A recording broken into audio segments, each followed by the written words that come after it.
Hey everybody, welcome to Surface Level, a show that takes a look at society's expectations and rejects the ones we don't see it for, all from the perspective of three Black queer best friends. I'm one of your hosts, Jordan, and today, Tony, Damon, and I are discussing sex work and the shade and shame society attaches to it. Do we believe sex work is mostly pursued out of necessity or interest? What is our country doing to protect the human rights of sex workers? This is Pay for Play. Pay for Play. All right, so a topic that's very near and dear to all of us. Is it? Sex. Oh. I thought you were talking about paying for play. I was like, speak for yourself. Speak for yourself. Well, speaking of pay for play, let's jump straight into the game. Okay? OnlyFans just offered you a deal, and you have to pick one. Okay. Here we go. I have to do something. Multi-million dollars. $500,000 for 2 performance videos with your face exposed, or $50,000 for 20 performance videos with your face concealed. I'm going with option A. $1,000.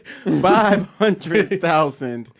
$500,000? I'll take 500,000. Alex. Hello, Thanks. Jordan. Yeah. $50,000. I'm bored. She record 4 at once, and then she's gonna be on a rapid recording. I mean, y'all gonna take me out to dinner, so it don't matter. I ain't taking not with my money. Yes, you are. You got it. You got it now. Y'all got $1 million together. Ciao. I'll come bring my little 50K. I'll pay for the tip. All right. So we're going to play 2 truths and a lie. So, Tangerine, the 2015 film that follows the story of a transgender sex worker, was shot on an iPhone, acted by real-life sex workers, won a Sundance Film Festival award. What is the lie? What's the lie? What's the lie? I know it was shot on an iPhone. I was gonna say it won an award. I'm.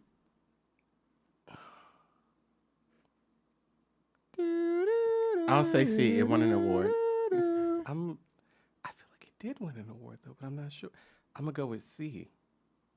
Is it B? Yeah, you guys are right. Okay. It didn't win an award, but it was critically acclaimed. I was just like, I know it had a lot of talk around it. I just couldn't remember it. Yeah. All right. So during World War I, Oh. the U.S. Armed Forces developed a prostitution management program called the American Plan. What led to that program? The fear of extramarital sex, the fear of STD transmission, or the inability to track and tax all sexual transactions? Taxes. It's either A or C, but I'm gonna say A. You're both wrong. So it was actually was actually a fear of STD transmission. So the military would arrest any woman within 5 miles of the military base in the Philippines, and if they tested positive for an STD, they were detained until they were cured. This is what they were saying was the reason why they created the American Plan. But I mean, It could have been taxes. You know, it's all about money I'm here. surprised because I felt like back in those days. I'm just like the government love to tax something. So They do, but they gotta put a little veil on top of it. Like, it's a health thing. I'm like, sure it is. the lies. Sure it is. All right, last question.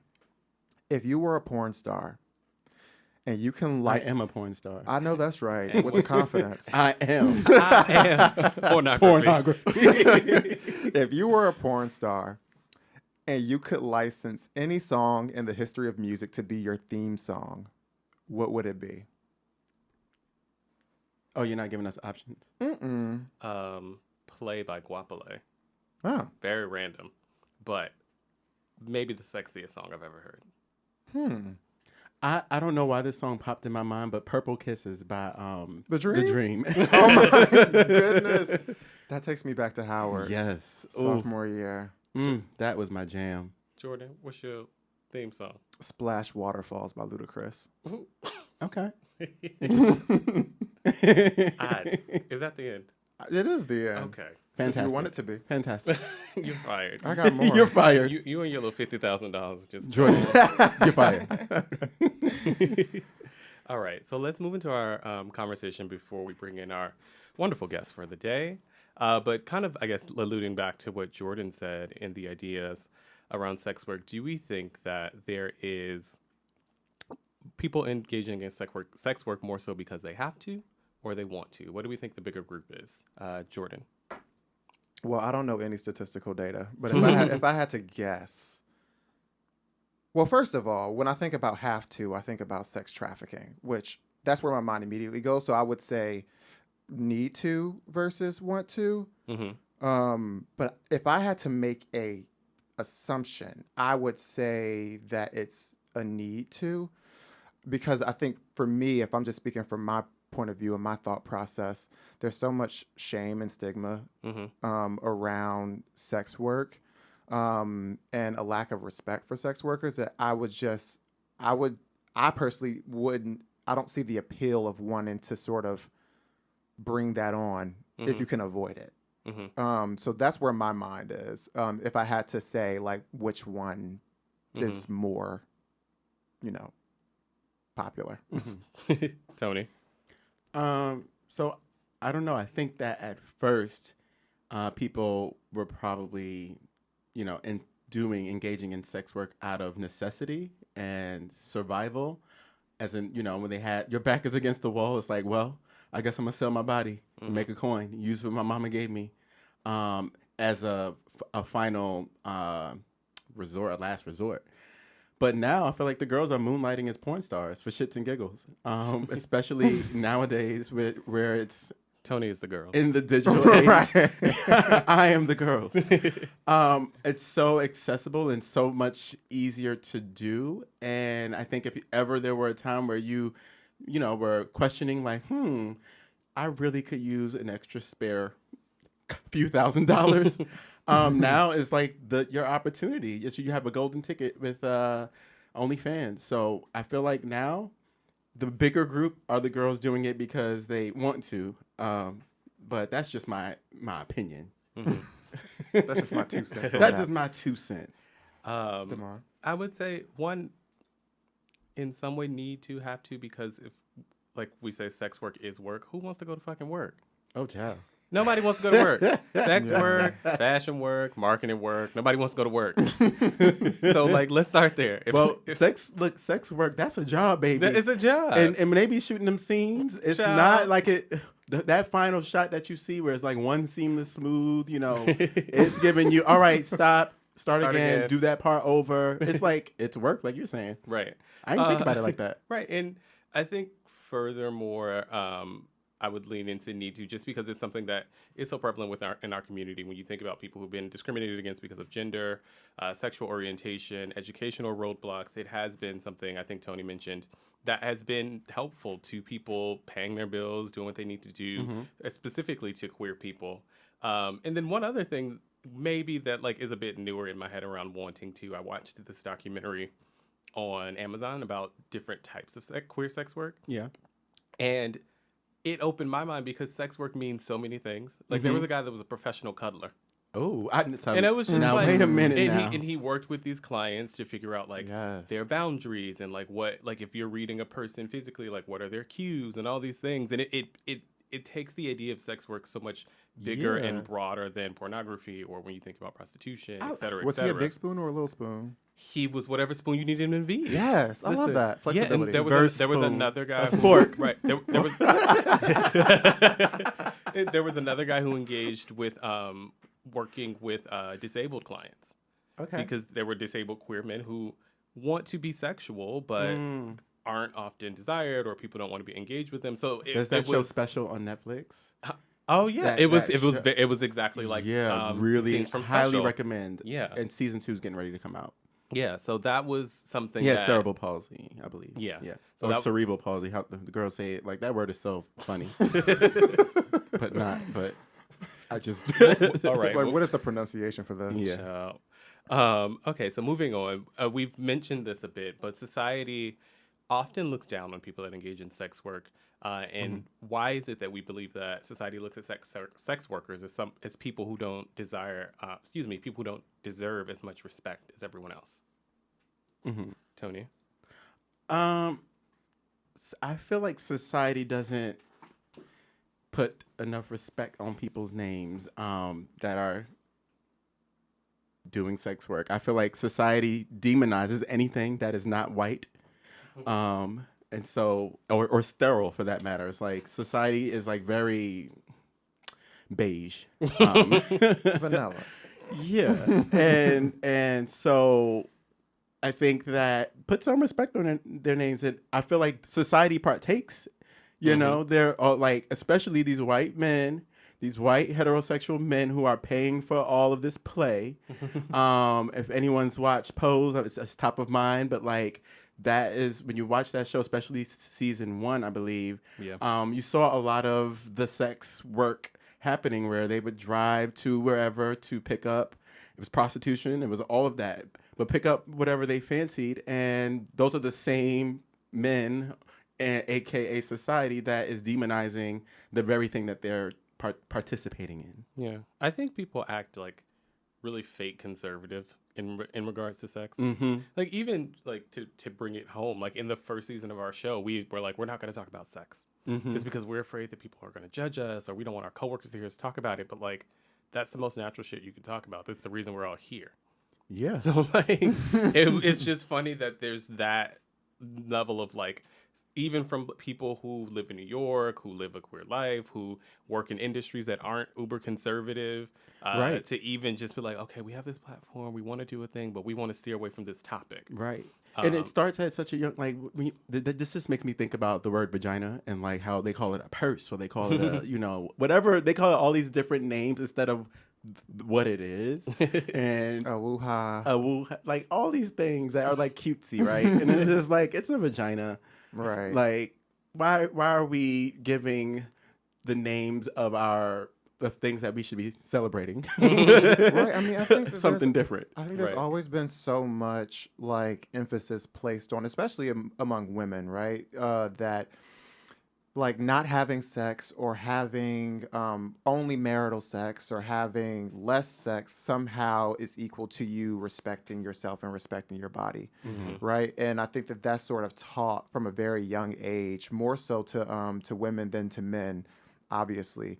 And then, you know, anything outside of those thresholds is disrespecting your body. Like, oh my goodness, how could you have sex on the first night? Like, you don't respect yourself. Yeah. Like, how could you have sex with two people at once? You cannot respect yourself. And it's like, that stuff sticks with you. You know what I mean? Especially when you're young and you're impressionable, and you think that, you know, the adults around you know best, and you sort of take on those viewpoints, and then you know, unless you actually challenge yourself to think differently or expose yourself to different ways of thinking and living, you grow up having those same viewpoints. And I think that the same people who were taught that, they then teach other people that. And I think America specifically is sort of like not really sexually liberated when you think about, you know, a global standpoint. And yeah, I just think that America doesn't really like anything that we talked about it earlier. America doesn't really like anything that they can't track and tax. So they're going to figure out a way to be like, oh no, this is actually criminal. I'm like, it's what? I'm sorry, excuse me? So kind of on that lens, what do you think about prostitution being illegal in the vast majority of the U.S.? And maybe you pick up since you... I think it's wild that you can go to jail for consensual sex. I just think that that's absolutely bonkers. I think that, so what if you got, you know, a Cash App transaction before or after sex? Like, a lot of y'all out here having sex just so somebody can text you back. Y'all need to be going to jail for that. Okay, that's embarrassing. Period. I'm like, you like at least they could go home and, like, you know, pay some bills off. Like, you over here having sex so that you can get a what's up, you know, at 2:00 in the morning next weekend. It's just, I think that it's like, it's no place for the government to get involved. If it's consensual, I think that mind your business. Right. Obviously, if it's trafficking, if you're taking advantage of somebody, if it's non-consensual, yes, step all the way in, create all the rules and the policies and, all the consequences, but leave the people who are enjoying themselves consensually alone. Yeah, I think hang it up. Flat screen, like literally, it's a very antiquated moment. It's like, and especially now, I just talked about it earlier with the digital age. Like, how can you really police it? There's so many ways to do it. There's so many ways around it, and I'm like, we have so many problems in this world and so many other bigger issues that if that's the thing Don't worry about me and that my you cat. are coming after, it's like, wait a minute, hold on, we need to figure out what the priority is and reprioritize what is important. They need to get some sex. Particularly. But the thing is, they be getting the sex, Hello? and they be participating in it. Like I just said earlier, and I'm like, you the same one. Particularly for the conservative party in this country that's about small government. You can't be about small government and then you want the government in here telling you what to do and what to not do with your body. Let's just say that. And then finally, we talked a lot about the taboo around sex work. So with it being kind of so easy to be a part of now, specifically with OnlyFans, would you be open to starting a little side career, Jordan? No. Girl, I think that she gonna be like earlier and be doing them 20 performances on the low, right? With that mask on, no face, no. No, I think that OnlyFans is a magical platform. I contribute to the economy within OnlyFans. I just magical. I do think that it's pretty magical. Kind of what they pulling out of the hat. She's making a whole lot of magic. I'll let you know the accounts I follow after this. No, just actually, you can give me the accounts, and I'll just use your login. This is not Netflix. I'll have baby. a magical experience. See, now y'all not paying the girls. Well, Jordan's paying the girls. No, you're He's supposed to pay them stimulating the yourself. economy. Month after month after month. No, but I think that OnlyFans is great, but it's one of those things where it's just like leave it to the professionals. It's not me. We've said it before. I'll probably be pretty boring on OnlyFans. Tell us anything. That was the question, right? Would I start an OnlyFans? Yeah, no. Tony. No, I agree with Jordan. He would be boring on OnlyFans. Let's go with that. But no, I think why not? Like, yes, why not? It's a capitalist society, and I should be capitalizing by monetizing my goods and services. What's your angle? The good angle with the good lighting. That's my angle. No, but what's your theme? Don't matter. Because what I plan to do is, I'll start investing in my lighting and my wardrobe. Work. And I can be a part of that getting process. my costumes in order. Yes. You can help me with that. Yes. And so as long as I've got a team already. Yeah. I can do the Twitter strategy, like just making sure that like people see all the previews. Yes. So all my the free clips. Twitter must be legendary, iconic. That's the entry point. Okay, If that's not great. there, you won't have any business. It's happening, guys. Like right now, as you hear it live, it's going down. We're strategizing my OnlyFans debut. I'm production. This comes out. This comes out during Pride Month. We have a very, very active Pride Month going on service level. I don't know, child. I was laid off last year. I thought about it for a second. I was just like, if this fashion industry don't come back, something's got to give. It's gonna be you. Yes, the gift that keeps on giving. Right. But for now, we're going to keep my gifts in private. Okay. All right. I'm going to hand it off You to can be my Tony. private dancer. Dancer for money. So this is a good time to bring in our guest. I'm gonna pour me some wine. Yes, little rosé. It's about to get freaky. It's a red light going on in the studio, guys. Y'all don't go Wish you were here. Y'all don't shut up for our guest leaves. Where you gonna go? I said our guest leaves. Oh, I was saying before I leave. Like, where you gonna go? I'm used to y'all acting a fool. So Zola is a social worker, activist, and artist who focuses on helping people create the life they want in all aspects of their career. I love that statement, period, alone by itself. Zola studied psychology and sculpture in addition to gender and development, and went on to receive their Master's of Science in Social Work from Columbia University, combining their experiences in art, activism, and social work. Zola most recently worked as Associate Director of Communications and Impact at the Center of Anti-Violence Education and continues to create, consult, and speak at activist events. So today, we welcome Zola to our Surface Level family. Thank Yay. you very much. I'm excited. I hope we didn't scare you off. Not at all. Actually, I learned a lot about each and every one of you. And I have to say just really quickly that there's all kinds of fetishes, including the boring fetish. And you could just sit there on OnlyFans and look bored, and you still make money. Really? Yeah. Amazing. Oh, wait, can I revise my answer? No. The answer's on the digital record. That is my sweet On the spot. digital records. I started the podcast off telling you it was all types of sex work, and you ain't listening. I didn't know people wanted to watch me being bored. That's a game I'm changer. bored. You could read a book. People like that. You Yes. just read a book naked. I lit. Oh, wait, hold on. Child, you sending them news on the internet anyway. My body ain't boring, so we're not going to be boring no more. But, okay, so before we get into the tough questions, what we typically like to do is a game of this or that, just so that our listeners can get to know you a little bit better. Sure. So the first question is, the South or the East Coast? Definitely the East Coast. You know, we spoke a little bit before we started recording this, and I was like, I already know the answer to this question based off of what we were talking about. All right, so something a little bit more interesting. Would you rather be alone for the rest of your life or always be surrounded by annoying people? Alone. Really? I'm a solo lover. Yeah. Oh, interesting. Yeah. I thought that I was too, and I thought about that. I'm just like, but at what point does alone become too alone? Like, even with annoying people, it's just like... I can't deal with annoying. No, if I feel like people are annoying, then I actually just zone completely out anyway, as if I'm alone. Got it. Alone by any means. All right. Text or call? Definitely text. Okay. Even in a COVID era, because I think for a lot of us, we weren't used to like the FaceTimes and stuff like that, and now we're more like open to FaceTime or a phone call.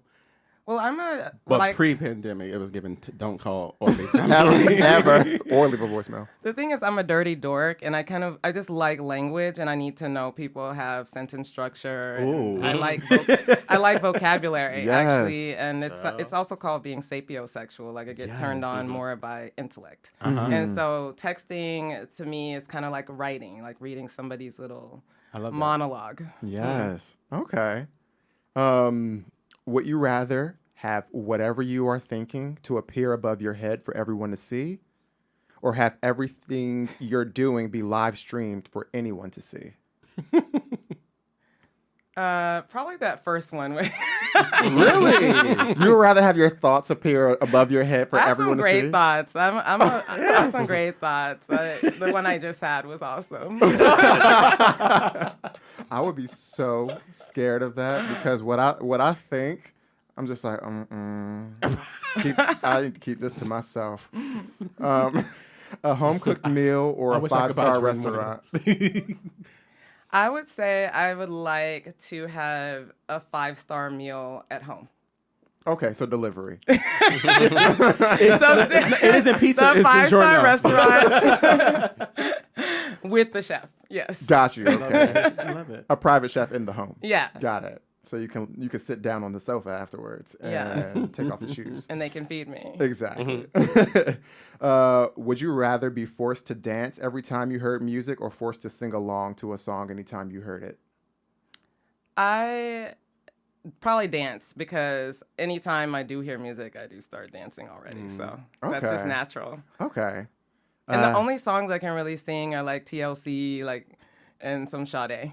So I wouldn't be. Yeah, my tone, I stay at one level. Like a T-Boz. So I'm a T-Boz, and that's the Okay. only thing I can really sing. Don't come for T-Boz, baby.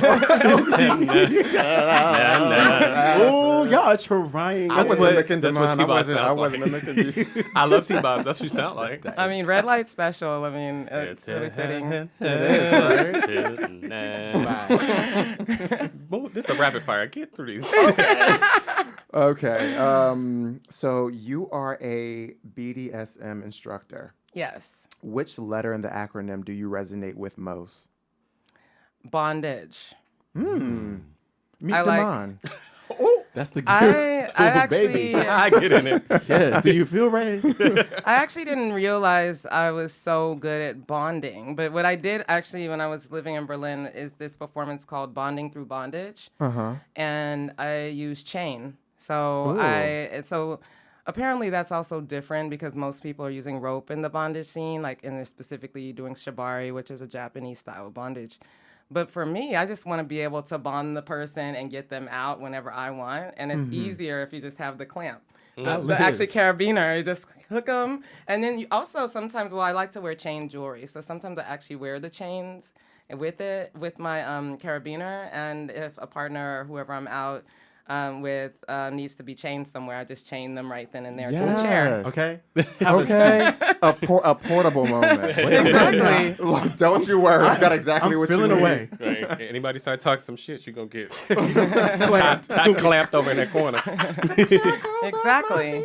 Oh, not that song. Not that one. Not that one, but You're right. Too far.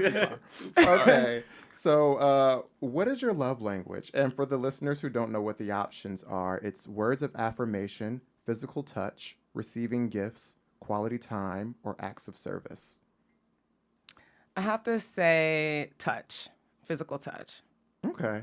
So that's why the pandemic has been super hard because I'm so used to I'm a touchy person with those that I love. And now everybody's like literally always backing up. And I feel like rejected and offended. You never know what I to do can't when you're get rid greeting of that someone. feeling when I'm trying to get near somebody and they're like stepping back right away. Yeah, a very tough year for our fellow physical touch listeners and friends. Yeah. And our last question: what are you curious about? Right now, I'm curious about learning a new technique, which is electric play. Oh. So I actually just came back from San Francisco where I had a lover who did some electric play on me, and they had different wands with different tips. And Yeah. I didn't realize how great it was going to feel to be shocked. You know what? Hey. It's the shock and awe for me. It's the shock and awe for me. So, Zola, love that name, first of all. It's so unique. Thank you. We're going to get into some questions here.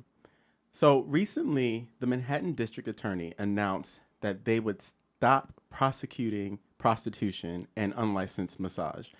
How has the Sex Workers Project been involved in that policy work? So we actually, just so you know, just the brief synopsis of our mission is that the Sex Workers Project of the Urban Justice Center provides free legal services, advocacy, and education for sex workers and sex work-led organizations, and we are anti-human trafficking. So a lot of our clients are survivors of human trafficking, or they've been labeled trafficked and they were doing sex work. So there's a lot of gray area there. But so we actually are trying to help people expunge their criminal records that have been arrested due to sex work, and especially if it's connected to trafficking. So it's called the START Act, and it's a vacature bill that we actually did get passed to the House just this past week, actually. Oh, awesome. And our lawyers are working with Legal Aid Society and some other organizations to at least try to clear the criminal records of those who have been survivors of trafficking but had been arrested despite the fact that they were forced. And I also, another major initiative that we're a part of now is we do believe in full decriminalization of sex work. So what that means is not legalization. A lot of times people get confused that, legalization exists in Sweden and also in Amsterdam and some other countries, but our country is not ready for legalization without a real process around destigmatization. So full decrim means to get rid of all records, was what we're really going for sex workers who have been arrested for adult consensual sex work, and also not to arrest the clients of sex workers, where the Nordic model or the legalization model says that we will arrest the clients and not the sex workers, which means that we just would never get paid. That is tricky because it's more about morality policing and pushing people out of the industry that might choose to be in the industry. Yeah. It does not protect anybody from trafficking, actually, because human trafficking comes from the fact that there's economic problems and poverty in other countries, and also, violence and people have so many different situations, specifically queers in other countries, and they're trying to make a better life for themselves here in the States. But ironically, as you know, there's also no work here. Yeah. So even if they were brought over by a trafficker and let's say they've escaped and survived, they still may choose to do sex work. So the gray area is that, people, when they get here, they still don't know what else can they do. Right. So you talked about it a little bit earlier, but sex work does exist on the spectrum of choice, circumstance, and coercion. So, and some people have experienced all of those. And I do have to say that mostly we do hear about sexual traumas, and a lot of, our society is called a rape-based culture because people are used to taking sex and exploiting sex. They don't want to pay for sex. And so we are trying to also, we actually did start our destigmatization of sex work documentary series this past month, and we're the executive producer on a series that we hope that we can also see more of, like you talked about on Amazon. We can actually share stories of sex workers who are what we feel are the experts in talking about sex, sexuality, sex education. Got it. And really highlight the skills, the creativity, and also, again, expand people's ideas on sex and sexuality. So those are 3 major initiatives that we're working on. And we are nationally trying to make sure that we support all decrim efforts in each state. And even though we know that New York is supposed to be more progressive, it's kind of interesting because when I lived in Berlin, I did live in Amsterdam and then Berlin. I was outside the States for 7 years. And I deprogrammed myself from a lot of what I thought sex work was by just being in a kink community, meeting kinky, sexy people, and some of them being sex workers, and realizing sex workers are talking about their work like any other job, because it is. But we don't hear about it that way here. We only hear about people who are addicted or deprived or on the streets for some way, in one way, shape, or form. And that is, of course, that's, again, what we call circumstantial sex work. Right. Yeah. But when I was going to play parties in Amsterdam, I just kind of fell into sex work because I was so good at spanking. I didn't even know. I didn't even know how good I was. But someone it's like when somebody just handed me money for spanking them, I was like, oh. This is how it happens. And it was that transaction that made me realize, this is actually me being appreciated for what I just did, and it wasn't that, I'm a dirty person and, how, I'm deprived. I actually am very fortunate. I was able to choose sex work. And for me, it really helped me connect more with myself. Okay. So you talked a little bit about the stigmatization of sex work, and we know that there is a lot of danger that can come with this profession. So considering the horrific acts that recently took place in Atlanta regarding sex workers being targeted by a murderer, where do you see the line being drawn between concern for the safety of sex workers versus judgment and stigma from those around them? Okay, I can talk firsthand about that because our organization supports Red Canary Song, who is an organization specifically for Asian and Asian American communities in New York that are what we call migrant workers. And migrant meaning, we use migrant instead of immigrant because there's a lot of people that leave their country, come here, work to send money home, but they still go home, And that's a lot of people that are in New York. And in that case, with the murders that happened in Georgia, though, really, first of all, the first thing was that we kept getting called about the background of those that got killed. We didn't actually know their background. We didn't know if they did sex work or not. And that wasn't even the point. The point is someone came into a place of care where people are caring for other people's bodies and helping them heal and got killed while they were doing so. And so one thing that we did was we redirected those conversations to Red Canary Song because we feel like they should come from Asian communities that can speak about themselves, and also to amplify the voices of Asian workers, but also talk about the fact that the fetishization leads to this idea that all Asian massage businesses are sex work based. That's not true. We actually don't know, and that also we wouldn't even highlight who was doing sex work there. But that said, in massage businesses, similar to massage, sex work is also something that soothes people. Yeah. It helps get rid of a lot of repression. It helps them get into their bodies. There's so many healing aspects of sex work, and that is something that we could highlight and amplify as an organization. But we also know that people think that your life is somehow dispensable if you're a sex worker. And like you said before, none of us would have been born without sex. And so it's like, why are we vilifying sex? What is that really about? It's about morality policing. It's about control. Right.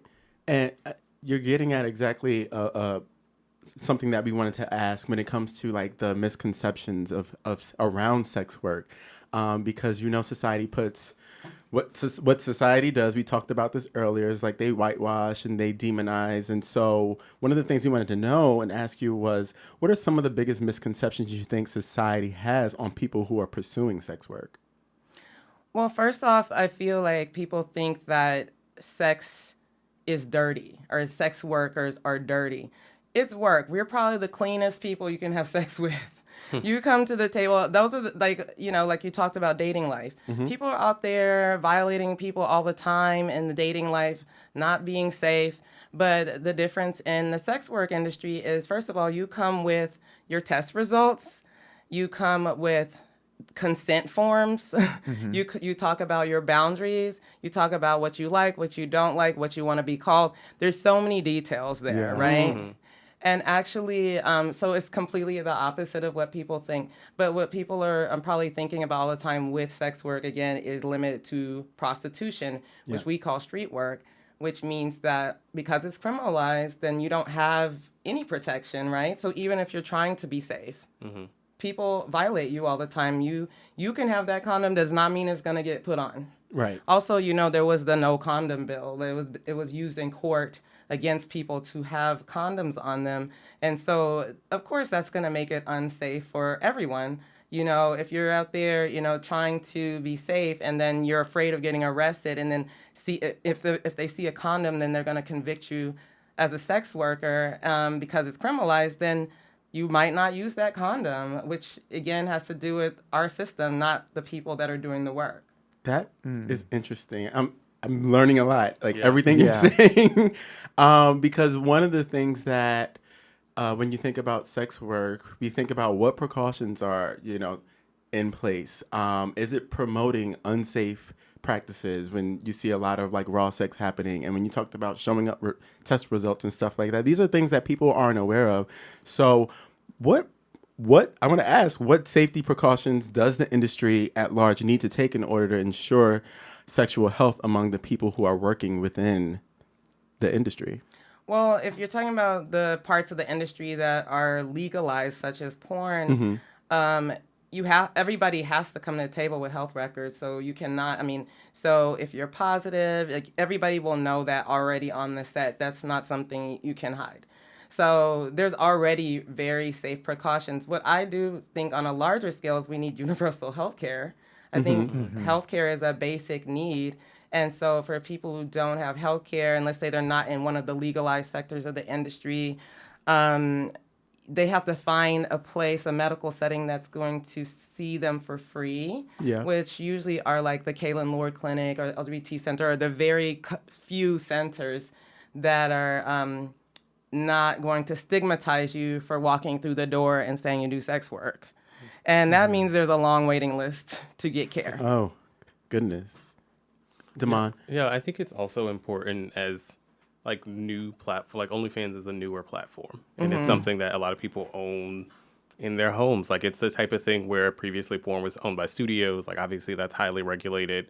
Figuring out the things that need to be put in place to still protect people, I think is still really important, even as people kind of take that ownership away from studios and things. Right. And one of the things that came up with a friend that was talking, apparently OnlyFans changed their policies to where if you record with someone else, they have to also be on the platform so that they can like verify that they're of age and certain things like that. Just because like when you think Pornhub a few months ago, like took down like 70% of their content from like non-verified accounts. Wow. Because they had an issue where they couldn't verify the age of people. They couldn't, like, there were a lot of issues around it. And then I think it's a touchy subject, yes, but I think it's important to, if people are going to participate, not if. Yeah, people do Right. participate. But as people participate, to make sure that as we kind of, I don't know, deregulate and like move away from a centralized system of like studios and such, to still have the same level of care for people that are participating if we're going to spend our money paying and watching and so on.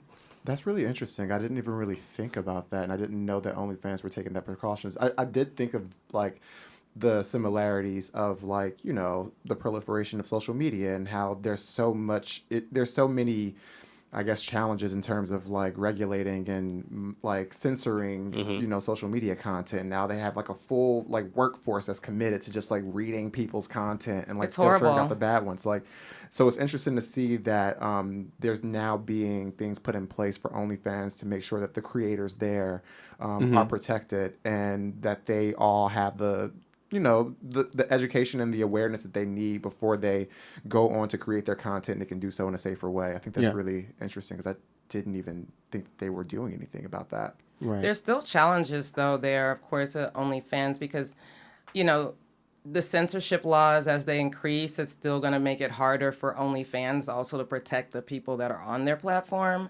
And I know people on OnlyFans that have, first of all, had experienced their bank accounts being locked, because if they made too much money on OnlyFans and their bank found out it was coming from OnlyFans, their bank accounts have been frozen. Not stopping the bag. It happens also now on Venmo, and Cash App is still okay, but we're worried that's if they take that away too. Again, it's the morality policing through censorship. So there's something called Sesta Fosta, which is the original kind of censorship laws that are saying that they're trying to track human traffickers. However, that's not really how you track human traffickers, you know. I think the other part is there's new acts like the Safe Tech Act, which then will sue organizations that support sex workers. So therefore, that's why banks are really watching their back, including Venmo. People are then being locked out of having any kind of income. And so again, that's pushing people further underground. So there's always a monopoly with people actually making their money the way they need to. And I think you also mentioned earlier how, you know, for a lot of people, sex work is also freelance work. It's not, you know, you can supplement your income through sex work. You can be on OnlyFans and be fully masked. You can have like full latex on and no one will know who you are. We're familiar with latex. So you can get really creative on OnlyFans, but again, if your accounts are locked and you're not making the money that if you're having monopolies, because like Amex is no longer gonna, you know, you can no longer use Amex on OnlyFans, because Amex is one of the companies that are trying to track whoever's doing sex work. Then it makes it harder. And like we were talking about earlier, like The Handmaid's Tale is real. I did not know they were like blocking people's bags. That's awful. And shadow banning too on Instagram. I also have an Instagram page that's not under my current name that you just talked about. And there's this fine line too between like artistic nudity and sex work nudity. It's like actually it's all artistic. And it's like, who's sitting there looking at all the nudes and saying that's art, that's not art. That's art, that's not art. Listen, someone posted something today. I thought it was beautiful, and I reposted it in our story. That said Art Deco. Just gorgeous, beautiful body, but you know, Instagram might snatch it down. Right. But we're talking a lot about OnlyFans, and OnlyFans it feels like it just fell out of the sky and literally took over the world. You have Beyonce talking about OnlyFans and her music. And so OnlyFans is on the rise, and I don't think it's going anywhere. I think it's here to stay. People are making money in all ways, shapes, and forms. So I wanted to ask you about how has OnlyFans helped in removing some of the stigma attached to sex work? Well, first off, especially during the pandemic, we have been struggling with human connection in general, right? I mean, we just talked about the fact that we can't have physical connection, so the safest sex you can have is through OnlyFans. And with that said, you can also then gain new ideas from OnlyFans. Yes. You can become more sexually creative. You can be more sexually expansive. You can find all types of fetishes out there. And I feel like that's where people are being educated about sex right now. And I feel like that's where OnlyFans is really helping society. Because just think about it, if you didn't have any way of being stimulated through a site where you can actually choose very detailed types of fetishes, like whatever you like, you can find it. Then you're just super repressed. And what happens when you're sexually repressed? You become sexually frustrated. When you become frustrated, you become violent. I mean, there's all these, I do think it's very healthy to be able to at least masturbate to something. Okay. Listen, it's the cause and effect for me. It's the cause and effect. You need something to release. If you can't masturbate, it's good. Like, I can't even do that in peace. And what can you do? No, there's a really good documentary about OnlyFans on Hulu, I believe. And I watched it, and it was really interesting just because you look at the amount of commitment that these creators have to their channels. And it's not, what some people may think of as like waking up and having sex. Even if it is amateur, or it's not like by a production studio that has a budget and maybe like 2 camera people and lighting. But like, these people are there, doing talent management, making sure they're getting like the partners that they want. They feel like it's going to drive the most engagement and the most viewership. They're setting up the scenes. They're doing all of the promotion and getting people to drive through Twitter to get to their page. It's like running this podcast, baby. Seriously. Like, you don't have no idea what it takes, but what you see is that final product that looks so like seamless and, like, oh, I could do this. Like, actually, you might want to think twice before you say how easy it is that for you to do something that you've never done. And even for these creators, they're doing like polls and stuff like, what do you want to see next? And if it's something that they haven't done before, they need to practice before they turn on the camera and give you something lackluster. Okay. So you do have to learn. They probably have the most fun skills. practicing, because the actual doing it and like, putting it on the platform and all that is probably like the work that Zola was talking about. Like, you talk like sex work is talked about like any other work, but like the practice feels like that might be fun. I did practice. You want to be a part of the scrimmage team? Yeah, I'd be on starting 5. Time for practice. So, but we've talked a lot about the destigmatization and decriminalization, which is a mouthful, and of sex work. But to bring it to present day, we want to know that outside of liberal centers like New York and California, how is the movement for destigmatization and decriminalization for sex work progressing? Like, are we getting anywhere? Is it going in the right direction? What do you think? I think it's baby steps. Like here, finally, the Manhattan DA's office has like erased the criminal records for a lot of sex workers and has stopped arresting sex workers, right? Good. So that's a baby step, but we're like finally, just like we're like finally about the walking while trans ban, and finally about like the no condoms as evidence act, which was horrible. So I do feel like we have to celebrate the small victories. Okay. And with that, also just role model what it would be like to decriminalize sex work. So we do support an effort in Oregon called the Sex Workers Human Rights Commission, and is really talking about labor rights for sex workers. And coming from a labor rights perspective and a human rights perspective, more people gain an understanding of the fact that you can't just tell people like they should not have rights. Like, what are you saying here? Right. That they shouldn't have a right to get paid for the work that they're doing. And again, it's adult consensual sex work. So we are just trying to help spread that word through the Human Rights Commission. And also, this is also happening, full decrim is happening in Louisiana. There's an organization called Women with a Vision that we support, sex worker-led efforts there. Massachusetts has their own decrim bill. So it's just coming up now as a hotter topic. And at the same time, obviously, also politicians are using it against people too, saying that all Democrats are having like a child sex labor.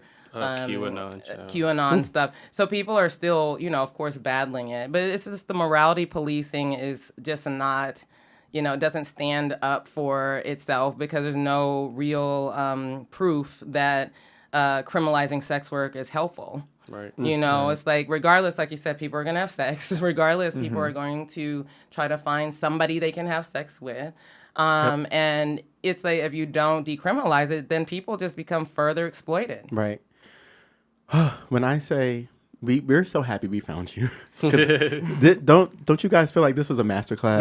Yes. Like, I am learning so much from you, and it's empowering and inspiring, and it makes me want to just do more research and know what's out there. And speaking of what's out there, we want to give you an opportunity to let our listeners know where they can find you, where they can find more information or resources, or anything that's coming up that you want to, put out there. Yeah, so I stated earlier that I work for the Sex Workers Project of the Urban Justice Center, and you can find me on that site. It's literally Sex Workers Project, or SWP at Urban Justice Center. We also have a Twitter page and a Facebook, so you can find us on all of those platforms. But I also work for Kink Out. It's a production company. Actually, I've done the shirt today. Yes. It's a production company that is a group of kinksters and sex workers that talks about art, advocacy, and conversation around sex and sexuality. And February 9th, before everything was locked down last year, February 9th, 2020, we did a PS1 MoMA event in the Dome called Spaces, where we develop a safe space so that people can come in and either learn about fetishes, be a part of a fetish project. We went to. I got chills because we were there. Yeah. And so these girls, they're kinky. It was that one day where it was Kinky warm boots. and they were having like a. Yeah, we were And there. it was outside. like a speaker series, right? Within there like were a lot, speakers like the also library talking. area or the- They talked about different types of play, and it was informative, but also in the Dome. I did a spank therapy lesson, and then there were people doing boot blacking. People were into leather and licking boots, and there are people we had an animal pin for people who love to put on like animal faces. And I love. there's I love learning about like subcultures. I think that's what Netflix does really good when they you find something that they will focus in on and like. I want to learn more. So so it's kinkout.com, and we also are.